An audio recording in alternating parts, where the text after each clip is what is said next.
Waiting, waiting, waiting. My phone says that we're not broadcasting right now. I've learned not to trust my phone in this regard. But we'll find out here in a minute. Okay, now it says we're broadcasting. Hi, thanks for joining me again. My name is Dan. I'm an artist, and I do a lot of daily art adventures. Okay, this is seeing if I can rescue a class demo. A week ago Sunday, I had a Sunday afternoon painting class, and we all did the same subject matter. This is not the first time I've done this painting. There, look. And I actually did a broadcast of this several weeks ago, debating whether I could rescue this painting. I finally decided that no, it's not bad, but nope, I've quit wrestling with it. This one is going to get turned into bookmarks. Yep, I have any bookmarks around here. I cut up some of my paintings, and I know that sounds terrible, but they're wonderful bookmarks, and I sell them at festivals, $1 each, and very often that's enough for me to buy lunch and or supper at a festival, which doesn't sound like that big a deal, but when you're at a festival, lunch and supper is actually a big deal. And to have it paid for by people buying it's an original painting, so it's an oil painting with my signature on it. So people can buy a Dan Nelson original for $1. What a deal, huh? Okay, so here is the painting. It's quite dry. I took this painting to my Painters Forum group last Tuesday. Dear friends, some of us have been getting together every month for 10 years or more. And I showed this because I had one other finished painting, and this is all I had in my studio. So I said, wow, whatever. Well, predictably as sunrise, they all said, no, it's done, don't touch it. And I rolled my eyes and said, yeah, I knew you were going to say that.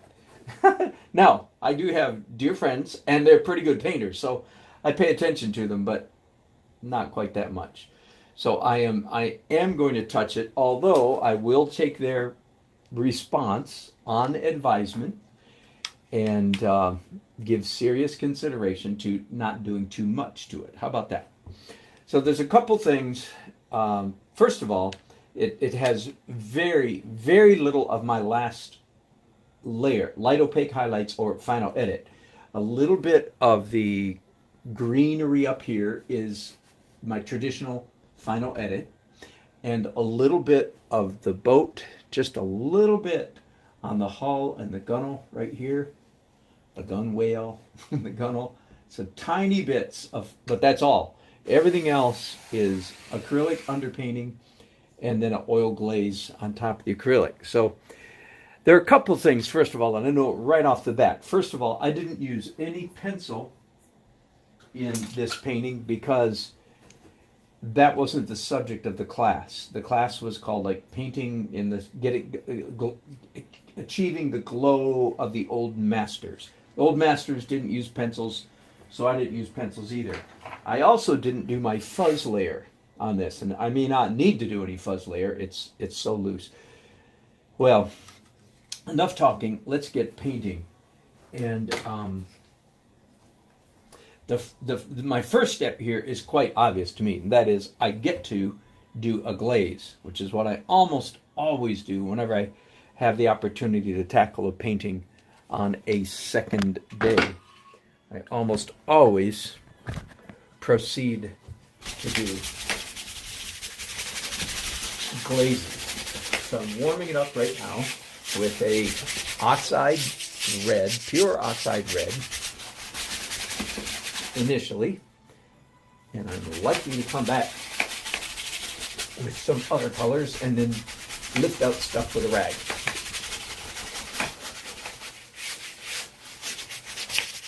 So even though this photograph had a lot of green trees in it, as you can probably tell, I was not going for a cool painting, cool palette, but warm. I just warmed it up. Now, I have ultramarine and a tiny bit of phthalo. Of course, a tiny bit of phthalo little phthalo, as you probably know, a little phthalo goes a long way. So I didn't even do a very good job of painting the edges of this canvas because, again, I was in a class situation and I didn't want to waste their time by painting the edges of the canvas. So I'll do just a little bit of that right now. More phthalo.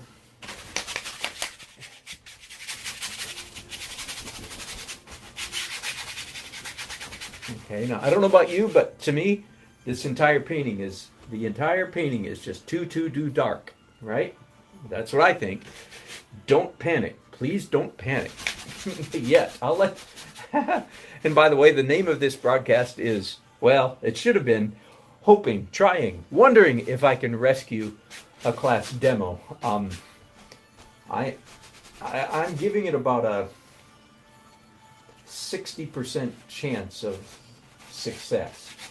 In other words, I am not entirely sure that I can rescue this painting, and I'm not going to give it hours and hours and hours in the attempt, but I am going to give it a few minutes and see if I can get this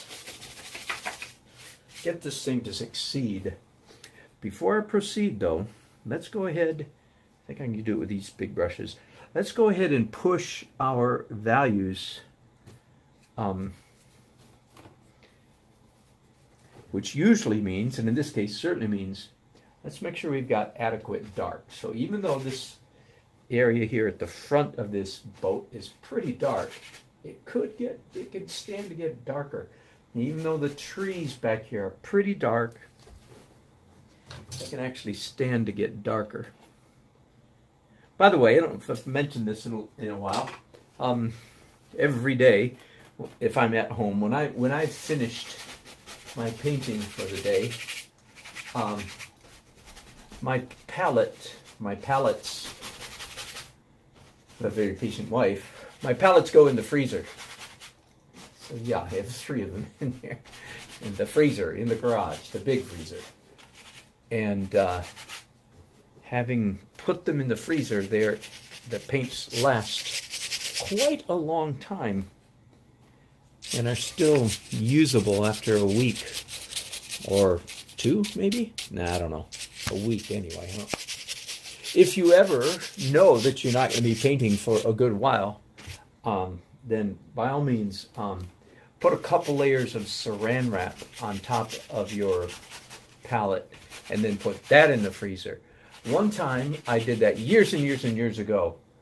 I did that once, and I had this very particular set of paints in the freezer for 2 years, over 2 years. And I got them out, and almost all the paints on the palette were still usable. So that's a good trick. If you're just going to be a day or two, no saran wrap needed, just put it in the freezer. You should be all right. Okay, so I'm liking it a little bit better already with those darkened values. Now let's do some contrast here and come in and make the lights really sing, shall we? No. That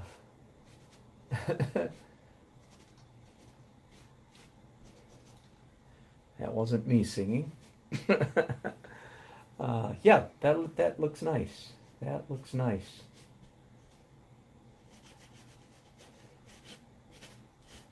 Now, after this, the next thing I'm going to do is some pencil, because now that my class is over, I feel free to go ahead and use what has become now one of my characteristic or trademark techniques, which is using a pencil, using pencils in my oil paintings. Very unconventional, yes, but I like it until I stop liking it. When I stop liking it, I'll stop using it. Now, that looks, the boat looks better. And now let's do these cinder blocks or whatever they are holding the boat up. board here, holding the boat up, likewise here, and then some more, a little bit of light down here in the foreground. I love painting with a rag because you have such control, but you don't have the downsides, the problems usually associated with hyper control, which is over fastidious, fussy marks, because you're not using a fussy tool, so you can get away with quite a bit of control without looking like making marks that look like they were made by someone painting with a lot of control. Does that make sense? Yeah, that's nice. A little bit of sky coming through the tree.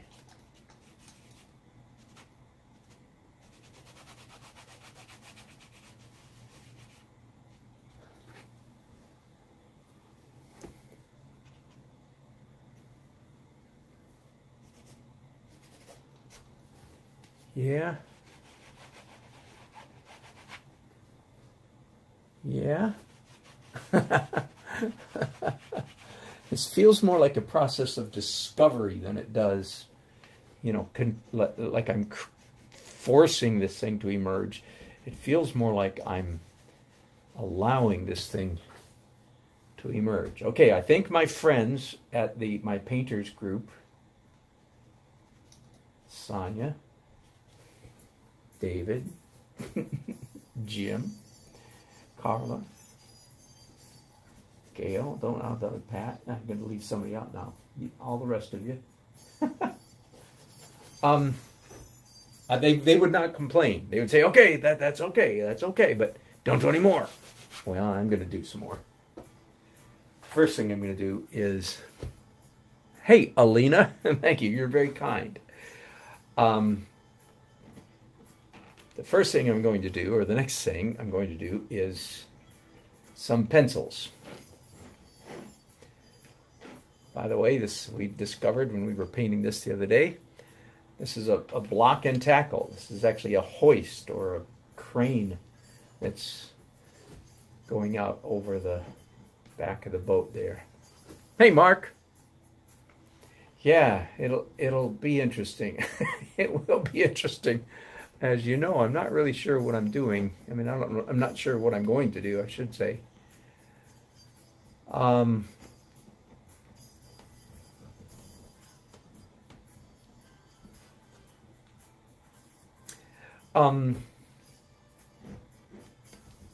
the first thing, as I said, the first thing is I really feel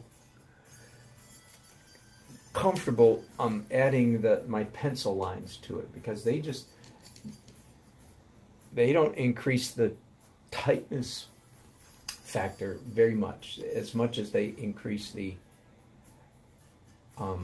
texture of the painting, which, as you know, is the main reason why I use the pencils, because of the texture that they add.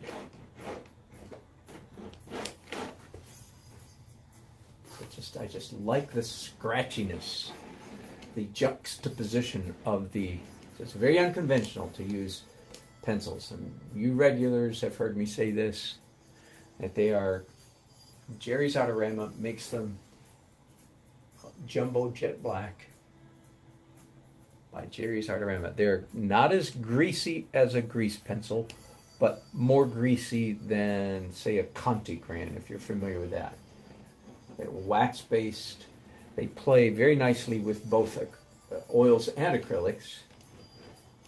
In a slightly different way. They play even nicer with oils than with acrylics, but they do good at both. And my main purpose in using them is not to achieve realism, although they do definitely add an element of realism. Hi, David. Good to see you back again, my friend. Thank you for joining me the other night when I was doing that wedding late into the night. I just finished editing that playlist. Responded to some of your chats and in my comments.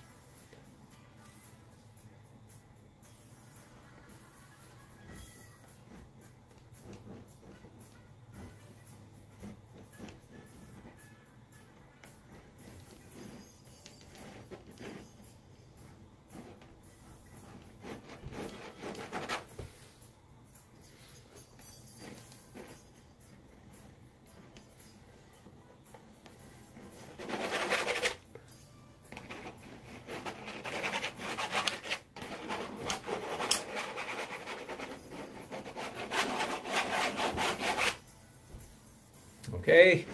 Now, once again, I think that my friends and my painters group, I think for the most part, they'd say, okay, okay, that's okay now. That's enough now. Don't do any more. But of course, I am going to do a little bit more. So let me look. Do I need to do any fuzz layer? You regulars, you know what the fuzz layer is.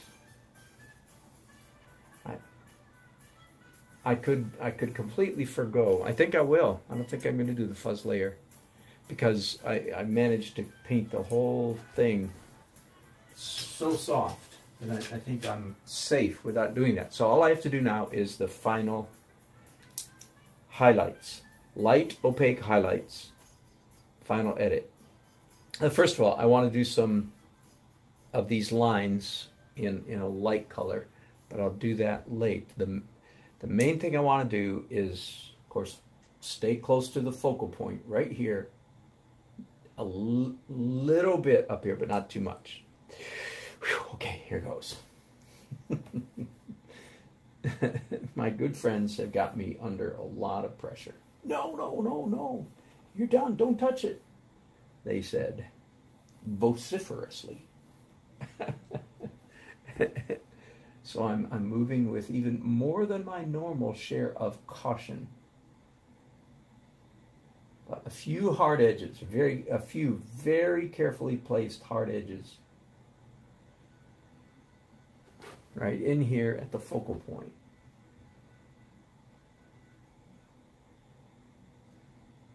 Right? Hard edges. One of the terms that I like to use in my own mind when I'm painting, when I'm thinking, and so then when I'm talking about painting, as I use the word energy, high energy, increasing energy. Somebody could often say to me at some point, especially late in the painting process, why'd you do that? Well, of course, the answer to that is always because I think it's going to look cool, right? I've learned that from having my grandchildren around underfoot while I'm painting. They call me Bigka. Bigka, why'd you do that? And I've discovered that it's always the same answer. The answer is because I think it's going to look cool. Hey, Kenneth.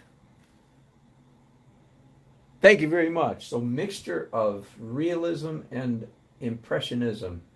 That is exactly right. Kenneth, I, like almost everybody else, my journey has been from tight realism to impressionistic. My favorite name for this is abstract realism. So I likewise, same journey. So everything that you see me doing is a manifestation, a product, and a what's the word I'm looking for? A trick that I have discovered for achieving those still realistic, but more and more messy, frankly, more and more impressionistic. Thank you. Appreciate your kind comments. But yes, I did many years. The big shift for me came about almost 15 years ago. No, I guess 14 and a bit. Anyway, when I somehow, I don't remember how it happened, but somehow a light bulb came on. And I suddenly understood that loose really was better than tight. Everybody says, get loose, get loose, get loose. And not very many people say, why? So when that light bulb came on for me, that made all the difference. I don't want to get into it. I do it. I explain that often enough. If you keep watching, you'll hear me explain why is loose better. But once I discovered why it was better, then I got serious about pursuing looseness.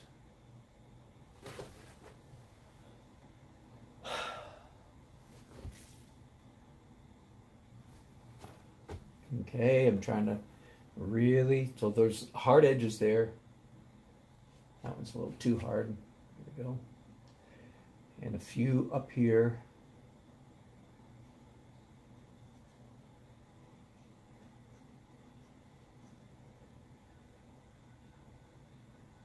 There was something else I was going to say about that being loose. Now I forgot what it was, but I'll say this. I think that the trajectory from tight to loose is actually a really good journey, because if in your tight phase, if you can learn how to draw correctly, learn how to draw things realistic, if you can do that, then a whole lot of everything else in the art world comes a whole lot easier if you're able to do realism. Too many people paint impressionistic simply because they can't do realism, so they march toward realism, falter and fail and drop at some point and then draw a bullseye around where their arrow landed. Catch my drift. So they're not really impressionists, they're just not good realists. It's really, I'm being really rough here. Rough on a lot of my dear friends who are trying to be good painters. I'm afraid most of you probably recognize the truth of my words. So, better to be a realist trying to get loose than not be able to draw at all or paint at all, in my opinion. But you know what?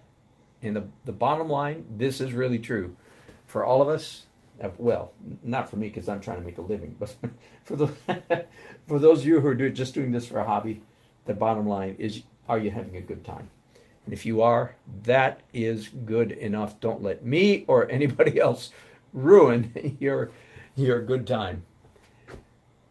That is good enough. Just have fun. Life's too short. Okay, now I'm going to go to the red part of this boat. Just a little bit.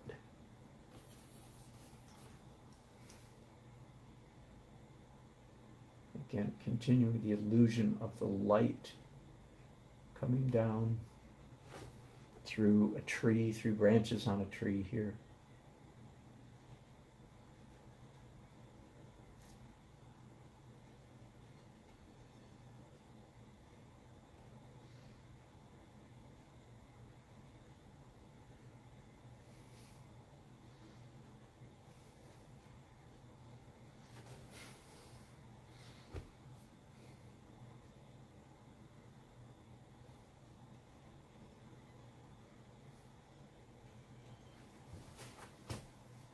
Okay. Now this is the part where my friends would say, stop, stop, stop. And they're getting very close to correct. Let me try to give you a brief scorecard. And I made you some of this without your company. Let me tell you just a few things. One, a little bit of light here in the ground.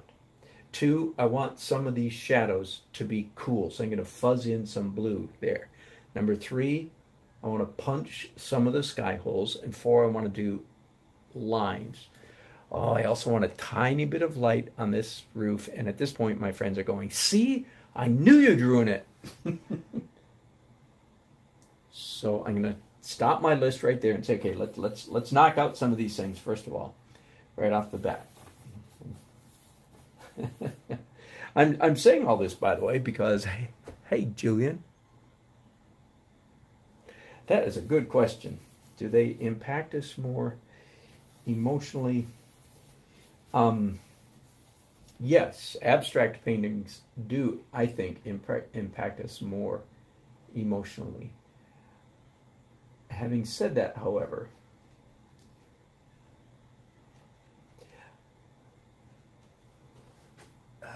hang on, I'm not entirely happy with that blue that I just produced there.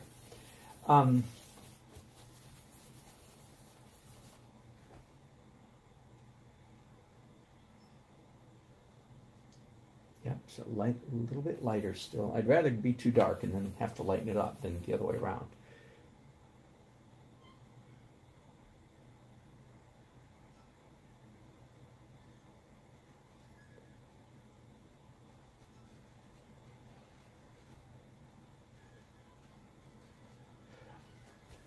I think my whole art philosophy is predicated on the theory that what impacts us the most emotionally and so forth are pure abstract colors, shapes, textures, play of light even. That's what impacts us the most. Secondarily, what impacts us is what is it a picture of? Okay, now that it's really hard to prove this. Really hard to prove this. But one of the things that I use to prove it is a little bit of history, not ancient history, recent history. And if you watch me very often, you'll see me. I've got a handout where I have one page with two paintings next to it that are very similar. They were both done by American artists in the mid-50s. One was quite famous, the other was insanely famous.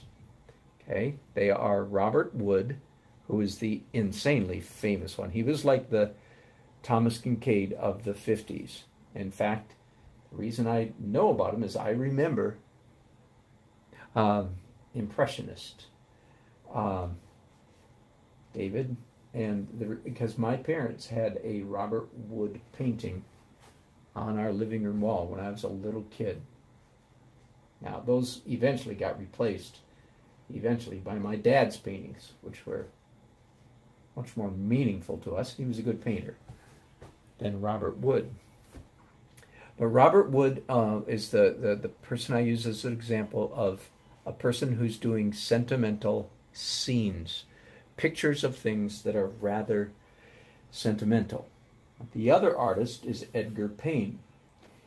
He did similar subject matter often, landscapes, dramatic landscapes, trees, hills, clouds. But Edgar Payne's paintings are always his,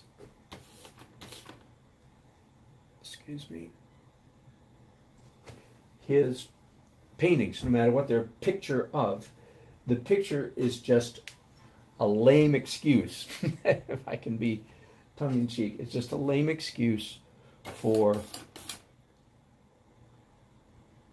light, color, texture, values, composition, and so forth. Okay. Now, one of the interesting things about Robert Wood's paintings are lovely. You can Google both of these men. They lived in the same time period of history. They were both American artists. They were both well known. But one of the questions we can ask is which man's work has fared well over the 60 years since he painted it? And I think the answer is fairly, predictable? Fairly, you can say. I showed, when I was putting this handout together, I have a 35-year-old daughter who's very sharp, actually a very good artist, even though she has no interest in being an artist. And I showed her this Robert Wood painting, and she said, "Ooh, thrift store." That was her initial knee-jerk reaction. Ew, that's the kind of stuff you find at Goodwill. Whoa. She's not the only person on the planet. Just because she says that doesn't mean it's right. But I did find it surprisingly astute, because when she said that, I went, bingo. It's exactly right. It's exactly how it feels to me, too. In other words, the things that he painted are now out of style. They don't look fresh. Edgar Payne's paintings, on the other hand, look as fresh, I think, as fresh today as they did the day he painted them. I don't mean they don't have cracks in them, I don't mean that. I mean the subject matter, the way he painted is as up to date today as the day he painted them. I like those windows now with little mullions in those windows. I'm glad I did that.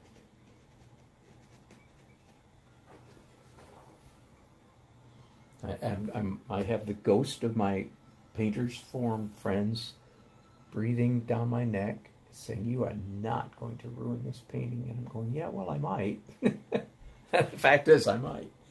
Okay, I'm going to stop there. I don't mean stop. I'm going to stop with that area. Now, let's go on. And I need a little bit of highlights on these booms and things. So let me do that real quickly. So just mixing up a very pale, warm white for just a few highlights. Not too many, and not too high. Not too high highlights. Okay.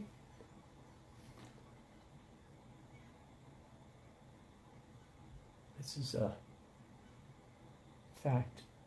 I'm going to put a little slab of paint right there. Let me zoom in for a minute. You do this trick. Pick up a fan brush. There we go. You cannot do that slowly, folks. You cannot do that kind of thing slowly. It has to be vigorous and fast. Just wait. If you do it slow, it will look like you did it slow, and it will look terrible. Now I'm mixing up a slightly lighter version of what I just smeared there to come in and re-hit that highlight. There we go. Okay, so that's there. And just a little bit of highlights on this mast.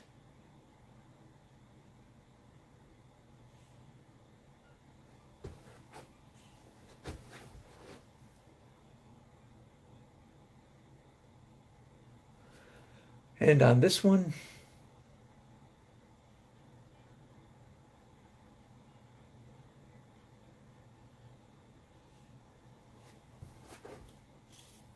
that might be good enough. Well, I've got this color on my brush, so I'll do the same trick. My fan brush is now dirty, so I'm going to use this instead. Same trick right down there.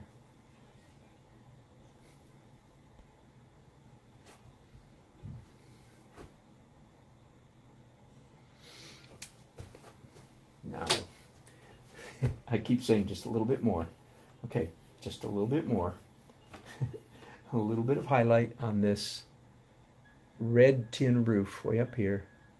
Just a little bit of definition, a little bit of sun hitting the roof between the shadows.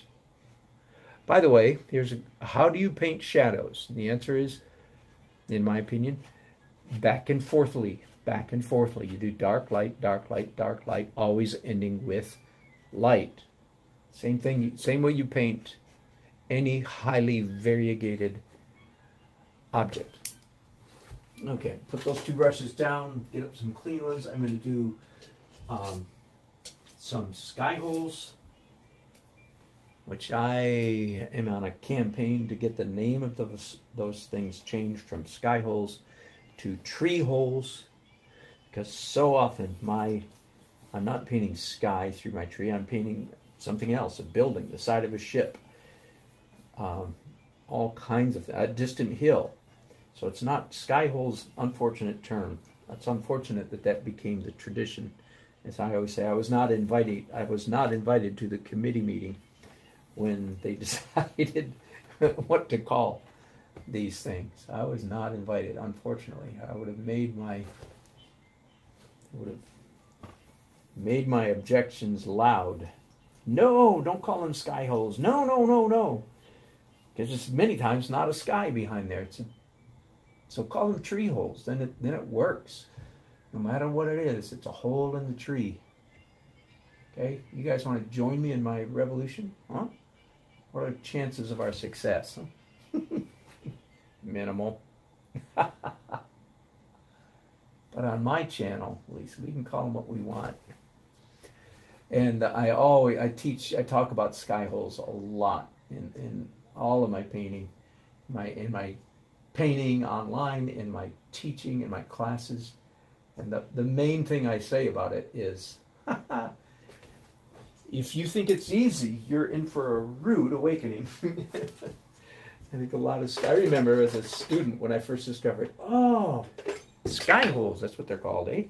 I said, that's a dumb name. But anyway, I said, I said, yeah, sky holes. My, that looks easy. And then you try it and go, oh dang, what am my sky holes look terrible. And somebody, one of my viewers, one of my regular viewers, very cleverly said, if you do sky holes poorly, they turn into sky dots. Yes, ma'am. It's time to eat. Okay, good. Tell them I'll be right down as soon as I can, okay? Okay. Thanks, sweetie. I'll see you downstairs. Okay, see you downstairs. Now, come on, you can't get paged. You can't get invited to supper by anything sweeter than that. That was Tolly. She'll be 3 in 9 days. We counted at lunchtime. 9 days. Okay, this is getting dangerous. Here's one of the things you can do about sky holes if they start turning into sky dots. Just come in here and soften them all. Right? Soften all of them.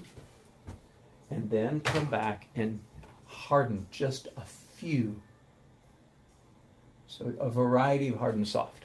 Okay, here's a trivia quiz. I give this quiz all the time. So you old timers, be quiet here. I'm being facetious. You can do anything you want. Sky holes, are they hard edge or soft edge? Well, I just gave you a clue, didn't I? Okay. They most ideally are hard edge, but the more correct answer is both. Okay. But the most correct or practical answer is sky holes are both hard and soft, but I have yet, I think, no, I've seen one. I used to say I have yet to see one student, and then one student proved me wrong. All but one, listen, I have yet to see one art student who made their sky holes hard enough. That most students put smudges, very diffuse, messy, not very attractive marks up in their trees and pretend that it looks like sky, and it doesn't, because they're too amorphous, because they're too vague, too abstract. So if you're a student, you need to learn how to make your sky holes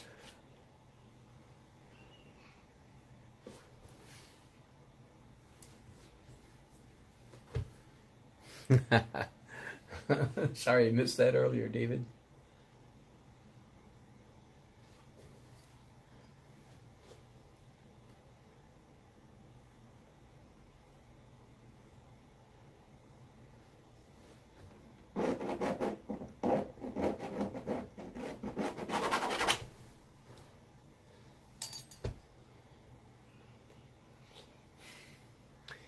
All right, just a few final touch-ups here.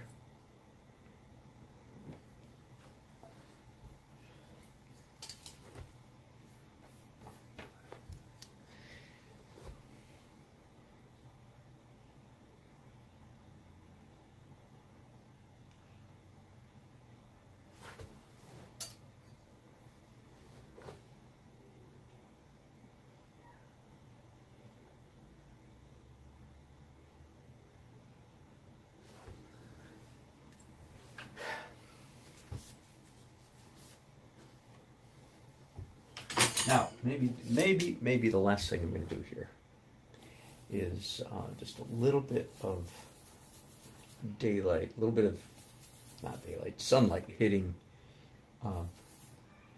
the ground here in the foreground.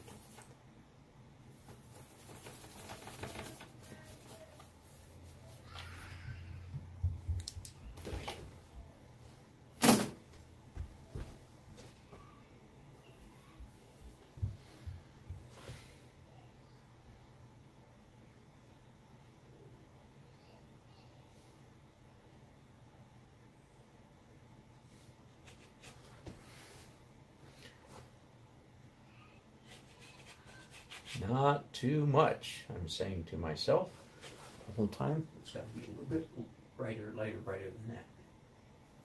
And a little bit more orange than that.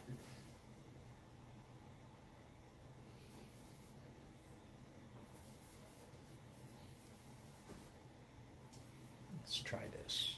In fact, I don't like this stroke at all.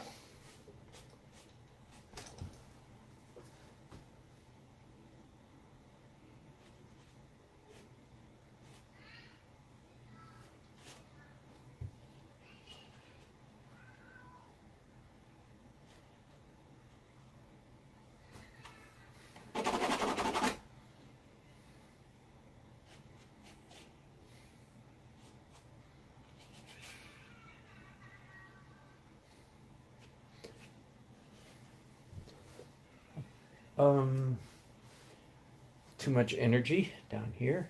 So soften this up. Drawing too much attention to itself. Even this, I think, is a little bit too much. Now, I think, however,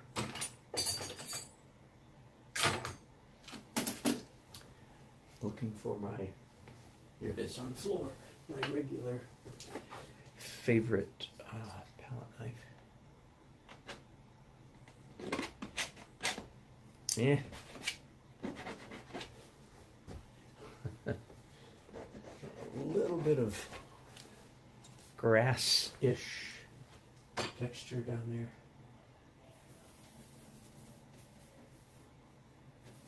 Not much.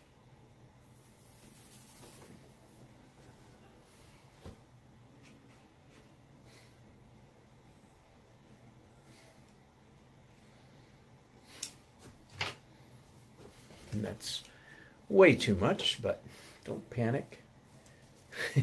Don't panic yet.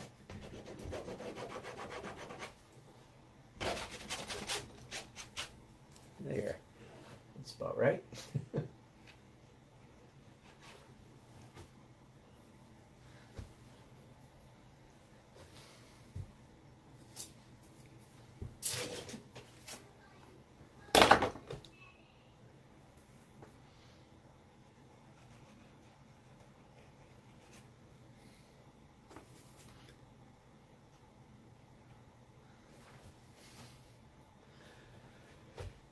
Now that I've gotten that far, see, here's the problem, right?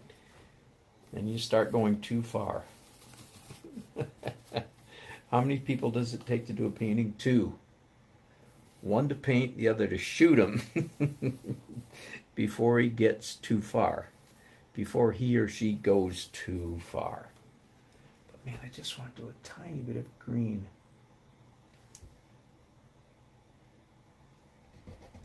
Way too bright. Way too bright.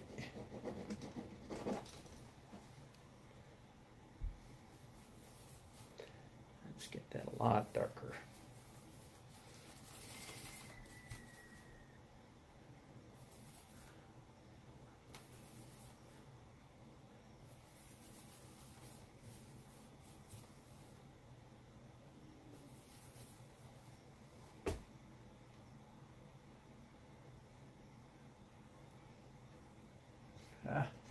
Still too bright. Wow.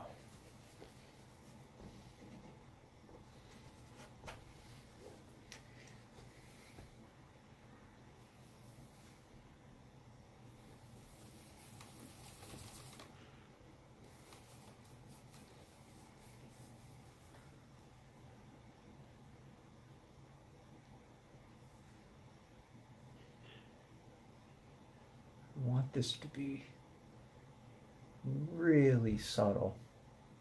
In fact, it's so subtle you all probably can't even see the strokes that I'm making, which is just about how subtle I want it.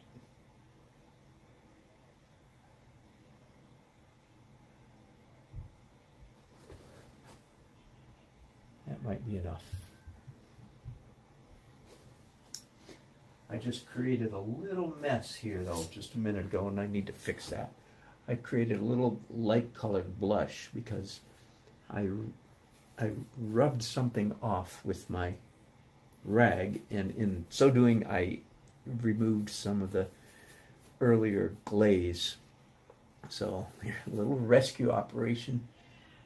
I'm trying to mix up a transparent dark. There we go. That'll do. There. That'll do. Okay, now since I've got this dark stuff on my brush, this is how disasters happen, folks. Well, since I've got this on my brush, maybe I should just try it somewhere.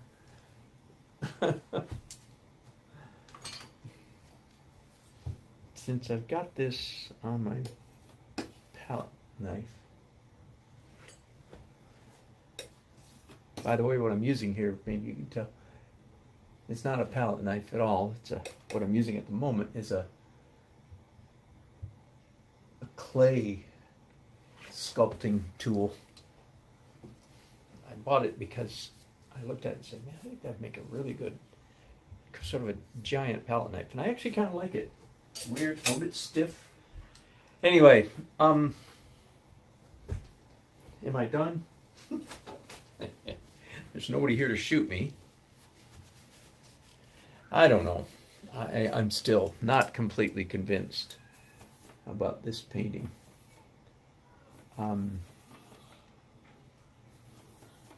Plus, I'm started watching Monday Night Football with my grandson, and I'm sort of in the mood to go down there and watch football.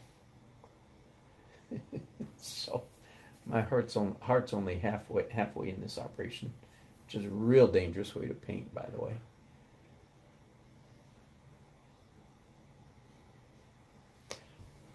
I'm going to stop there. I will come back tomorrow, or whenever I get back to this, and look at all this with fresh eyes and decide if I think this is a painting worth keeping, rescuing, fixing.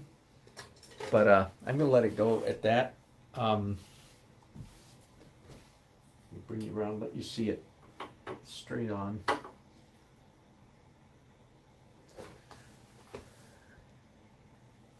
Would look better without that glare.